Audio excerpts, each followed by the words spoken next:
नूरपुर थल में Ayub hockey stadium international union council search challenge का इनेकाद, जिसमें रेस्क्यू रज़ाकारों ने मुख्तलिफ महारतों का मुजाहरा किया। मज़ीद तफसीलात जानते हैं हमारी नुमाइंदे नूर इलाही आतिफ की रिपोर्ट में।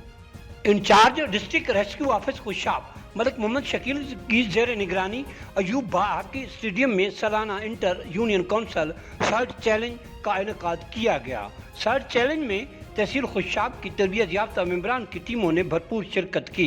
टीमों ने सर्च चैलेंज के मौके पर किसी भी साने या हादसा की सूरत में जख्मियों की दर्जा बंदी के मुताबिक इब्तदाई तिबी इमदाद की फराहमी के साथ बहिफाजत जगह पर मुंतकिली, बिल्डिंग कोलैप्स की सूरत में दब जाने वाले मुतासरीन को लोड लिफ्टिंग के जरिए निकालने, वाटर रेस्क्यू, छोटे और बड़े पैमाने पर लगने वाली आग पर बर वक्त काबू पाने के तरीकों का अमली मुजाहरा किया।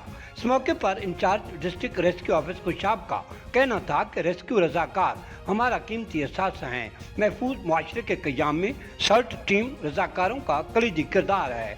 उन्होंने कहा कि इंटर यूनियन सर्च चैलेंज में फातेह टीम सालाना national search challenge emergency services academy Lahore में हिस्सा लेगी। आखिर में उन्होंने तहसील लेवल पर फातेह टीम को ट्रॉफी से नवाजा। राजा नूर आतिफ, फैज न्यूज नेटवर्क, नूरपुर थल। आपने रिपोर्ट को मुलाहिजा किया। मजीद खबरों और अपडेट्स के लिए देखते रहिए Faiz news network. Faiz news, Faiz सबके लिए।